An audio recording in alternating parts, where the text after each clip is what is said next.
All right, everyone, get ready for a deep dive today.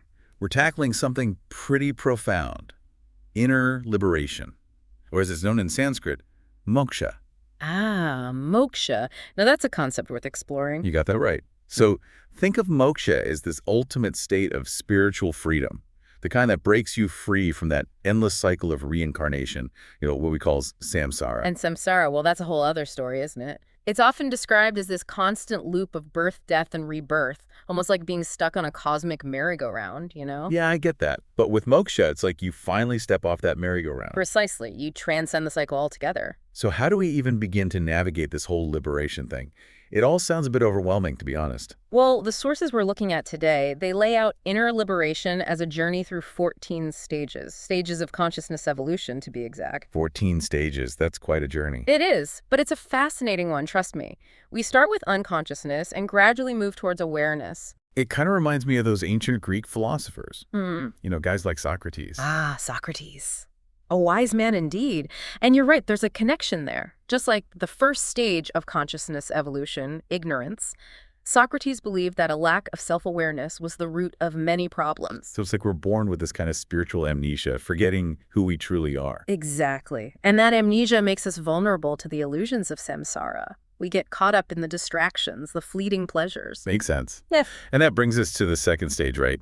Sensoriality. Right. Think of it like experiencing the world as a newborn. Everything is new and exciting, stimulating the senses. It's like being at a dazzling carnival for the first time. Yes, a perfect analogy. But the key is to not become fixated on those sensory experiences. Otherwise, we mistake those fleeting thrills for true happiness. Exactly. We become slaves to the carnival instead of seeking a way out. And that's where fear comes in, I imagine. You got it. Stage 3, fear. Fear of the unknown, fear of loss, even fear of death. Oh, I know that feeling all too well.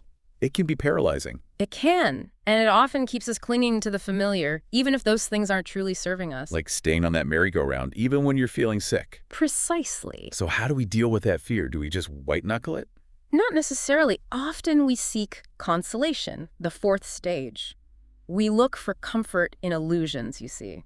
Illusions? Yes. We distract ourselves with material possessions, fleeting pleasures, or even cling to comforting beliefs. All to avoid those uncomfortable truths.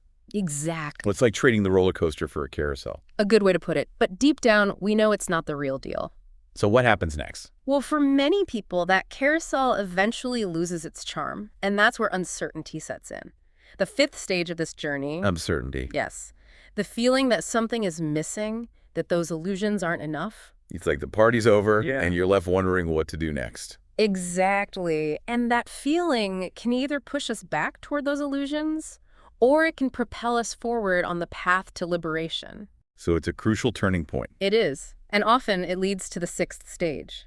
Doubt. Doubt. Yes. That little voice inside that starts questioning everything we thought we knew. It can be unsettling, like the ground is shifting beneath you. It can. But doubt is actually a vital part of breaking free. How so? It allows us to see things with fresh eyes, to consider new possibilities. So doubt isn't always a bad thing. Not at all. In fact, it can be a powerful catalyst for growth. And that questioning often leads to the seventh stage, right? Research. Exactly. We start seeking truth and understanding. We might explore different spiritual practices, dive into ancient texts, anything to make sense of those doubts and find deeper meaning. Like embarking on an intellectual adventure. Yes, a quest for knowledge and wisdom. And sometimes that adventure leads to some surprising discoveries, right? Those aha moments that change everything. We're talking about astonishment, the eighth stage. That sudden realization, that sense of wonder and awe. It's like seeing the world with new eyes. Precisely. Rediscovering the beauty and mystery of life itself. But what happens when that initial wonder fades? Well, that's where things get really interesting. We'll explore those next stages in our next deep dive. I can't wait. Until then, keep those minds open and those questions coming. Absolutely. The journey is just beginning. So, picking up where we left off, we were talking about astonishment, that eighth stage of consciousness evolution. Yeah, that feeling of awe and wonder, like you're seeing the world for the first time. Exactly. But like many things on this journey, that initial wonder can fade. So where do we go from there? Well, for a lot of people, it leads to the ninth stage. Disenchantment. Disenchantment. Yeah. You start to realize that all those material things, those pleasures, They're not as fulfilling as you thought they'd be. Like that shiny new toy that loses its appeal after a while. Precisely. But this time, it's not just about toys, it's about the entire material world. It's like the excitement of the roller coaster wears off, Yeah, and you're left with this kind of emptiness. that's a good way to put it. But you know what? That disenchantment can actually be a good thing. It can free you from those worldly desires and expectations. It creates space for something deeper, something more meaningful. So it's like trading in those fleeting thrills for something more lasting. Exactly. And that often leads to the 10th stage, social commitment. Social commitment. Yeah. You start to see how interconnected we all are, and you feel this urge to act for the common good. It's like realizing we're all in this together. Precisely. But it's not about ego or trying to fix the world. It's about recognizing our shared humanity and acting from a place of compassion and understanding. So it's about being a force for good in the world. Exactly. But then you hit a bit of a snag. What do you mean? You reach the 11th stage. Disillusionment. Disillusionment. Yeah. You realize that not everyone is on board with this whole change thing. Ah, I see. It can be frustrating, like trying to wake someone up who's determined to stay asleep. But even in that frustration, there's a lesson, right? Absolutely. It's a lesson in acceptance. We can't force others to change. They have to choose it for themselves. And accepting that is part of our own growth. Exactly. It leads us to the 12th stage, detachment. Now, that's a word that can be easily misinterpreted. You're right. It's not about withdrawing from the world or becoming emotionless. So what is it about? It's about silencing the mind, reducing your attachment to material desires and outcomes. It's about finding peace within, regardless of what's happening outside. Exactly. And that inner peace leads to the 13th stage, conscious indifference. Conscious indifference. Yeah. It's about recognizing that everything is impermanent, but not letting those changes throw you off balance.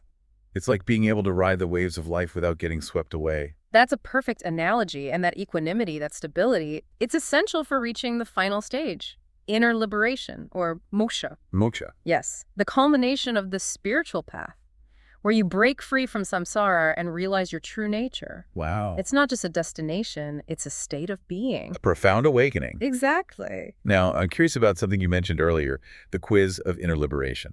Right. That's an interesting tool. But it's not like a test you can pass or fail, is it? No, not at all. It seems like it's more about self-reflection, about exploring these concepts on a personal level. You got it. It's about sparking introspection, not about finding the right answers. And that leads us to a crucial distinction. What's that? The difference between mental awakening and genuine spiritual awakening. Ah, yes. That's a key point. They seem pretty similar on the surface. Maybe, but there's a fundamental difference. Mental awakening is about understanding spiritual concepts intellectually. You might read books, attend workshops, have insights, but it's all happening in the mind. So it's like learning about a delicious meal but never actually tasting it. Exactly. You have the knowledge, but you haven't had the experience. Whereas spiritual awakening is about actually savoring that meal, experiencing those flavors firsthand. Precisely. It's a transformation that goes beyond the intellect. It changes your entire being. That makes sense. But how do we know if we're truly having a spiritual awakening? Or just getting really good at talking about spirituality? That's a great question. And unfortunately, there's no easy answer. But here's a helpful question to ask yourself. Do I genuinely perceive myself as a spiritual being? Or is it merely a belief? That's deep. It is. It forces you to look inward and examine the foundation of your understanding. So if your sense of spirituality is based on external validation, like books or teachers, Yeah. it might be more of a mental construct. Right. But if it comes from a deep inner knowing, an intuitive resonance with these truths. Then it's more likely to be a genuine spiritual awakening. Exactly. It's like the difference between believing the sun exists because someone told you and knowing it exists because you feel its warmth on your skin. Wow, that's a powerful analogy. It highlights the difference between intellectual assent and experiential knowing. And that experiential knowing is key to spiritual awakening. It's not about blind faith or dogma. It's about a direct personal experience of truth, a truth that transcends the limitations of the mind.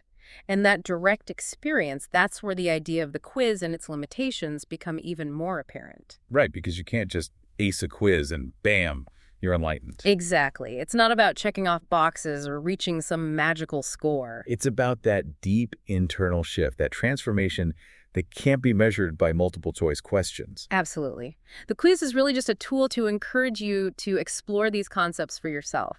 See how they resonate with your own unique experiences. Think of it as a starting point, not the finish line. I like that, a starting point for self-discovery. And it brings us back to that crucial difference between mental awakening and genuine spiritual awakening. Yes, a distinction worth emphasizing. I'm still trying to wrap my head around it. Well, think of it this way. With a mental awakening, you might grasp these spiritual concepts intellectually. Maybe you've had moments of insight, but it's mainly in your head. So you can talk the talk, but not necessarily walk the walk. You could say that. It's like studying a map of this amazing landscape, but never actually going there. You appreciate the details, but haven't experienced it firsthand. Whereas with spiritual awakening, you're immersed in that landscape, feeling the wind, smelling the flowers, the whole experience. Exactly. It goes beyond your intellect. It touches your very being. It changes how you see yourself and the world. Absolutely. But how do you know if it's truly a spiritual awakening? Or just getting really good at intellectualizing spiritual concepts? That's the million-dollar question, isn't it? No easy answers, I'm afraid. But ask yourself this.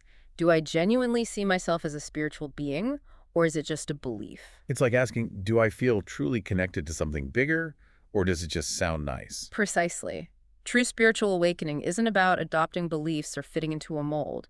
It's a direct experience, a shift in consciousness that comes from within. It's more about feeling than thinking. You could say that. It's about an intuitive knowing that goes beyond your mind. And as you cultivate that knowing, your understanding deepens. It expands in ways you never thought possible. That's inspiring, but a little daunting, too. Yeah. What about those doubts that creep in? Even after a profound spiritual awakening. That's natural, those doubts. It's like, what if I backslide? What if I lose that connection? It's important to remember that spiritual awakening isn't about reaching some fixed state of perfection. It's not like crossing a finish line and never looking back. Exactly. It's an ongoing journey, full of ups and downs. Like learning to walk a tightrope. You'll wobble, you might even fall. But you get back up and keep practicing. And eventually, you find your balance. You become more stable, more at peace. So it's not about clinging to enlightenment, but embracing the whole journey. Beautifully said. It's about surrendering to the flow of life, trusting the process. This has been an incredible deep dive. It's given me so much to think about. Me too. Especially that idea of embracing the journey, not fixating on the destination. It's a powerful shift in perspective. It is. As we wrap up our exploration of inner liberation today, we encourage you to keep pondering these concepts. What resonates with you? What questions will you take with you on your own path? Until next time, keep seeking, keep exploring, and keep diving deep into the mysteries of life.